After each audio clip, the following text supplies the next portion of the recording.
په دې وروستیو کې په کندهار کې یوه ډېره تاریخي غونډۍ ثبت شوله. د کندهار د اطلاعاتو او کلتور ریاست مسؤلین وایي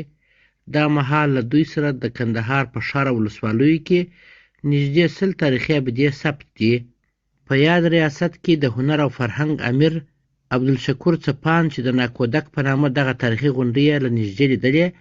افغانستان غږ ته داسې وویله: کندهار چې یو د هیواد له لرغونو ولایتونو څخه دی او په سلګونو تاریخي ابدات پکښې دي، چې له هغوی څخه ځینې تاریخي ابدات، لرغونې او باستاني ساحې او تاریخي او مقدس اماکن هم پکې شامل دي، او ځینې اثار یې اوس هم په ځینو باستاني ساحو کې تر خاورو لاندې دي، پټ دي. دا چې تر دې مهاله موږ 100 تقریب یا نږدې تاریخي ابدات ثبت کړي دي، او چې په هغو کې باستاني ساحې، تاریخي ابدات او مقدس اماکن هم شامل دي. لا هم موږ هڅه کوو ترڅو د کندهار ټول تاریخي ابدات او باستاني ساحې ثبت کړو، چې له مخې موږ تېره اونۍ د کندهار ښار څخه د سویل لویدیځ طرف ته په 19 کیلومترۍ کې د ډنډ ولسوالۍ مربوط د ناکودک تاریخي غونډۍ هم ثبت کړه. دا چې یا د غونډۍ یو باستاني سیمه ده، او په دې باستاني سیمه کې د شته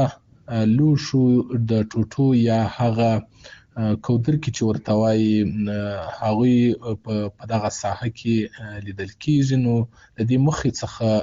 یادولی سو چې یا د ساحه د اسلامي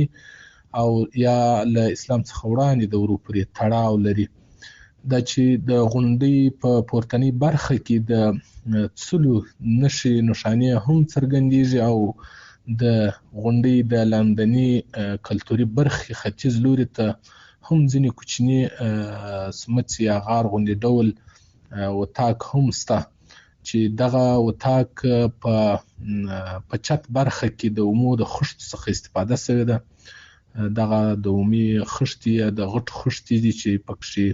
په پخوانیو معماریو کې یا ودانیو معماریو کې دغه استفاده کېدلې.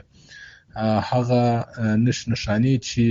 په یوه لرغونې ساحه کې لیدل کېږي، په همدې غونډۍ کې هم تر سترګو کېږي. دا چې کندهار کې زیات شمېر باستاني ساحې دي، چې د اطلاعات فرهنګ ریاست یې وخت پر وخت لیدنه هم کوي او ثبتوي یې هم، چې همدغه غونډۍ چې د یو له لرغونو او باستاني سیمو څخه ګڼل کېږي، نو اړتیا دا وه چې ترڅو موږ هغه یو ځل تشخیص کړو او وګورو، چې زموږ تخنیکي ټیم ورسره زه هم موږ هلته تللي یو او هغه ساحه مو له نږدې کتلې ده، او د هغوی د ثبت او سجل چارې مو هم ترسره کړي دي. دغسې سیمې، دغسې لرغونې غونډۍ د لرغونپوهانو له طریقه سپړل کېږي، او په هغوی کې د شته اثار رابرملا کېږي. هغه منقول اثار چې په یاده غونډۍ کې د پخوانیو تمدنونو لخوا د پخوانیو وګړو لخوا څخه استفاده کېدل، له هغویو په لاس راځي، او بیا په د هیواد په هغه ولایتونو کې چې میوزیمونه لري، لکه کندهار میوزیم، په هغه میوزیم کې ځای پر ځای کېږي. موږ هم هڅه کوو، کوشش کوو ترڅو دغسې باستاني ساحې چې لوړه او پخوانۍ مخینه ولري،